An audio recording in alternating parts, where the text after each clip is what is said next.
አሰላሙ አለይኩም ወራህመቱላሂ ወበረካቱ። ውድና የተከበራችሁ የዚህ ቻናል ተከታታዮች በሙሉ በያላችሁበት ዓለም ዳርቻ ሰላማችሁን ያብዛልኝ። እንደውም ለዚህ ቻናል አዳዲስ ከሆናችሁ ላይክ፣ ሼር፣ ሰብስክራይብ በማድረግ ቤተሰብ ሆኑልኝ በአክብሮት እንጠይቃለን። በዚህ ቻናል አስተማሪ ቁም ነገር የያዙት ታሪኮች የምናካፍላችሁ ይሆናል። ስለዚህ ላይካችሁን አትርሱ፣ አበረታቱ። በዛሬ የምናካፍላችሁ ታሪክ ክህደትን የተሸከመው ፍቅር የተሰኘው ክፍል 1 ይሆናል። ፍቅር ሰውን አዋቂ ያደርጋል ይባላል። ነገር ግን እኔን ያደረገኝ እብድ ነበር። ስለወደድኩ ተሳሳትኩ። ነገር ግን ትምህርቱ እጅግ አሳዛኝ ነበር። እኔን እብድ አሉኝ። አው እብድ ነኝ፣ እብድ። ፍቅር እንደ ቤት ነው። መግባት ቀላል ነው፣ መጠበቅ አስቸጋሪ ነው። መውጣት ግን እንደ መንገድ ያለ መስኮት ነው። እኔ ነኝ አዋቂው እብድ። አንዳንዶቹ ሲያንቆለጽሱስ አዋቂው እብድ። ከመስጂድ የሚወጡት ኡስታዞች ባዩኝ ጊዜ ደግሞ አዋቂው መጅኑን ይሉኛል። ደስ ሲል አዋቂ መጅኑን፣ አዋቂው መጅኑን። ወይኔ ዛሬ በቃ አናደድኩት። የምር ቆየሁበት። ኡፍ ኧረ ዛሬማ እንደዚህ አምሮብሽ መናደዱን ይረሳዋል። አታስቢ ውዴ፣ ገና ሲያይሽ እንዴት እንደሚሆንልሽ እያወቅሽ አይደለም። ባንቺ ሊናደድ ቀርቶ ተናዶ ብታገኝ ራሱ ንዴቱን የሚረሳው ነው የሚመስለኝ። ባይሆን ፏ ብለሽ እጅለት ሰውነትሽን የሚያሳይ ይህን የመሰለ ቁመና አቋም፣ ይህን የመሰለ የጨረቃ ውበት ይዘሽ የምን መሸፋፈን ነው? በይ አሁን ቶሎ ለበስ አድርጊ እና እንውጣ። እኔም የሚሄድበት አለኝ። እሺ ውዷ ጓደኛዬ፣ ቶሎ ጨርሳለሁ። ብዙ ሰው የማይጠፋበት ካፌ ነው። እነዚህ 2 ጓደኛሞች ደግሞ የካፌዋ ዋነኛ ደንበኞች ናቸው። ጠዋት 2 ሰዓት እንደ መንግስት ሰራተኛ መጥቶ ይቀመጣሉ። ብዙ ካወጉ በኋላ ቁርሳቸውን በልተው በየፊናቸው ይበታተናሉ። ዛሬም እንደ ወትራቸው ወሬያቸውን ይስልቁ ይዘዋል። እንደ ሴት አፍ ለአፍ ገጥመው ነበር የሚያወሩት። አስተናጋጁ አንድ ጥግ ይዞ ይታዘባቸው ይዟል። አስተናጋጁ ተጠራ። አንዱ ወጣት በአግርሞት ሲመለከታቸው የነበረው አስተናጋጅ ስርብሱ እና ፎጣውን ይዞ ወደ እነሱ ተጠጋ። አቤት ልታዘዝ? ወሬያቸውን ጌታ አድርጎ የሚፈልጉትን አዘዙ። አስተናጋጁም ያዘዙትን ይዞ መጣ። ሌላ የሚፈልጉት ነገር ካለ ብሎ አጠገባቸው ቆም አለ። አይኗን ሳየው ምን ልበል? ልቤ ስንጥቅ ልል ይደርሳል። ፈገግ ስትል የጥርሷን ጣት አለ አይደል? ጨረቃ ፊት ለፊቴ የተቀመጠች ነው የሚመስለኝ። የውበታ ብርሃን እንደ ፀሐይ እየለበለበኝ ነው። ብቻ ምን እንደምልህ አላውቅም።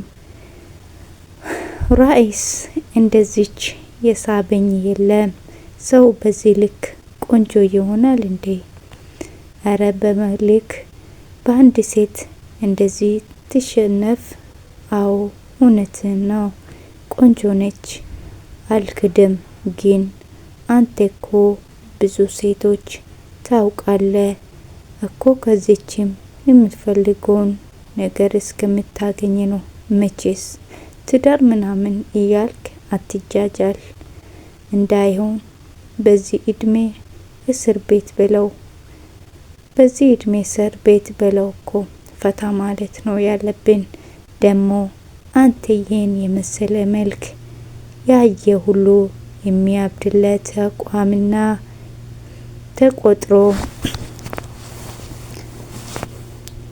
ተቆጥሮ የማልቀው ብር ያለ የአዲስ አበባ ልጥጥ ብለኮ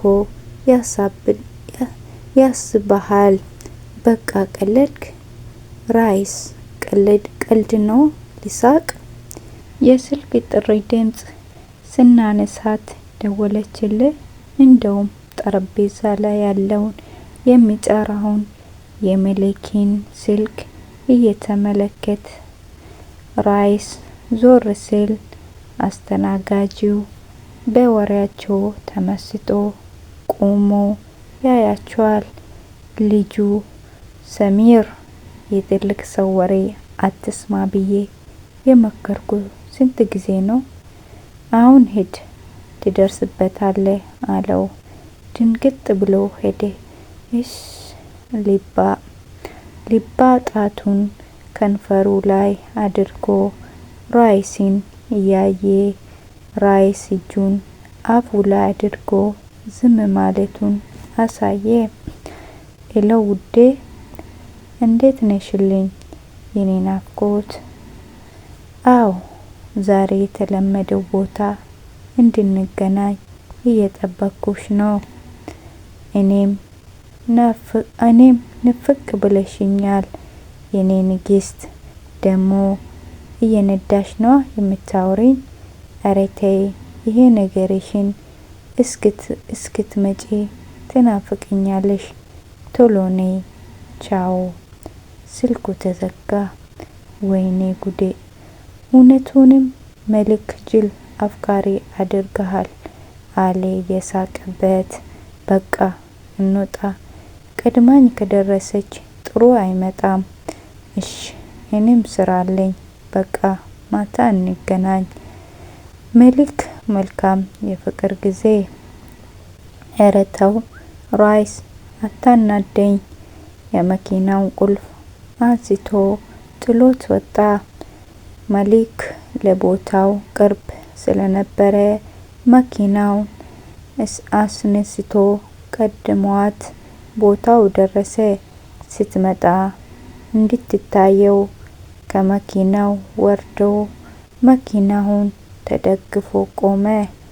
አይደለም ዘንጦ እንደውም ቆንጆ ነው። እሷን ለመሳብ ግን ያለ የሌለ ነገር እየተጠቀመ ነው። እሷ ድርቅ ብትልም የመኪናው ድምጽ ሰምቶ ዞር አለ። እሷ ነበረች። ከመኪናው ስትወርድ የሰውነት ቅርጿን የሚያሳይ ጠባብ ረጅም ቀሚስ በዛ የሚያምር ቁመናዋ ላይ ለብሳበት ሂጃቧን ከፊል የሚያምረውን ጸጉሯን ከልል አድርጓታል። ከከለሩ ከፊቷ ቅላት ጋር ተደማምሮ የምታበራ መስታወት መስላለች። በሞዴል አረማመድ ወደኔ በዘግታ መጣች። ፊት ለፊቴ ቆማ እንደ መሽኮርመም አደረጋት። ቀስ ብዬ ጉንጯን ወይም በከፊል ከንፈሯን ሳም አደረኳት። እቅፍ አደረገችኝ። ሁሌም የምዝናናበት ቦታ ሄደን ቁጭ አለን። የድምጽ ቅላጻ ራሱ የአንድ ታዋቂ የዓለም ሙዚቀኛ ጋር ሲወዳደር ለኔ አንደኛ ነው። ውቤ ግን መቼ ነው የምንጋባው አለችኝ። ሀቢብቲ ገና ነን እኮ አሁን በደንብ እንዝናና እና እንጋባለን። ትዳር እኮ ትልቅ ነገር ነው። እሺ ባለ ብላ ጉንጬን ሳመችኝ። እስከ ማታ ከሷ ጋር አሳለፍኩኝ እና ስመሻሽ ላደርስሽ ብላትም ብቻዬን እሄዳለሁ አለችኝ። ተሰነባበተን። እሷም ወደ መኪና እኔም ወደ መኪናዬ።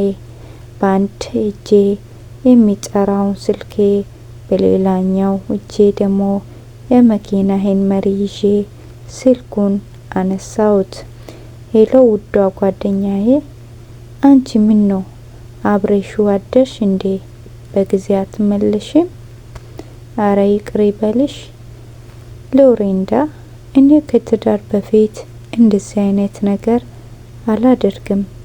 እየነዳው ነው፣ ቤት መተን እናወራለን። እሺ ግን ውዴ ምንም አላልሽም? መኪናዬ ስጥ ብሎ ቆሜ። ከድንጋጤ ብዛት ጮኩኝ።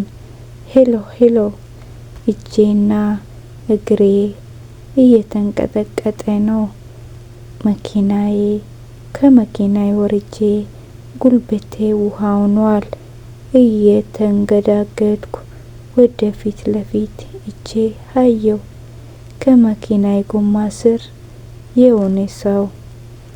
የዛሬ ታሪክ ይህን ይመስላል። ክፍል 1።